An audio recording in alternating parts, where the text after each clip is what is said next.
This is a place where it all started for me. In 1968 or 69, I was camper here the first time. It was just a magical place. There's something that just stirred a sense of wonder that grabbed a hold of my curiosity, my imagination. You know, I could not wait every summer to get back to camp.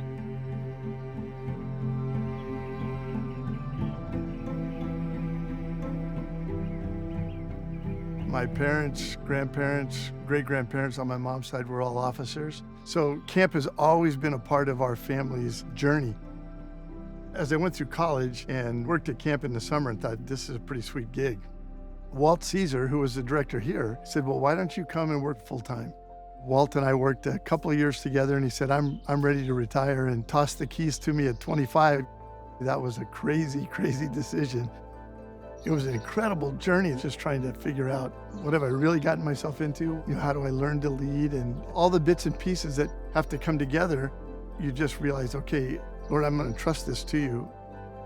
I'd been here about 5 years and was invited up to the Northwest to work at Camp Arnold. There was also in that whole mix, a young lady now is my wife, Marianne, that lived in the Northwest. So the chance to go up and pursue this relationship was a pretty magical confluence of two life events. So Marianne, the love of my life, has been the anchor and the support for all of this journey.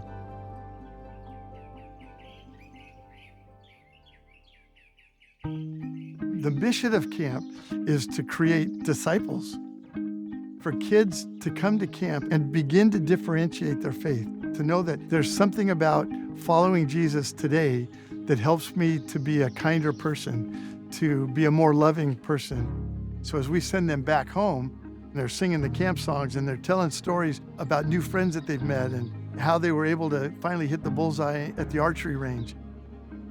But in the end, we hope that that high is rooted and founded in a deepened love for God. That's the power of camp. There's not a single other leadership development experience for the campers, and even more importantly for the staff, like camp. It's the best incubator that the Army has. I worked 5 years at Mount Craig's, 15 years at Camp Arnold, and 17 years at Redwood Glen.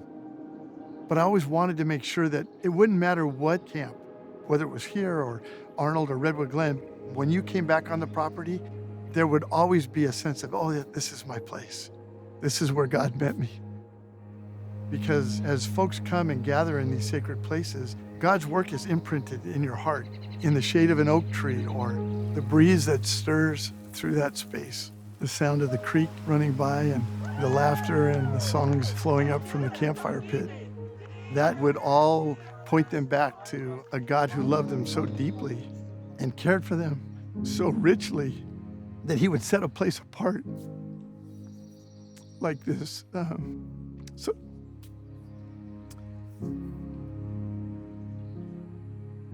that was my life's work, to be able to create the conditions for kids and staff that their senses would fully come awake to all that God had for them. As cliche as it sounds, the days could be long for sure, but the years were short. It is a huge blessing that my kids found a shared love for camp. God blessed me with 2 daughters and now grandkids. And now as retirement approaches, things are changing. But what fills my heart is to know that this mission goes on. His faithfulness is then, it's now, and it's in all of the tomorrows that will come for the next generation of kids and staff.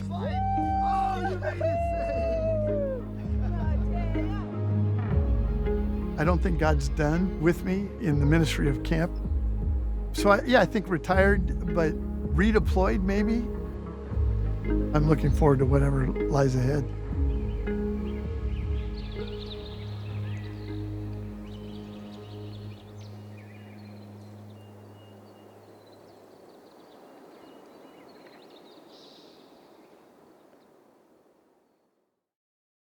If you enjoyed this video, like it and share it. We are always posting content, so don't forget to subscribe. Thank you for helping us share change.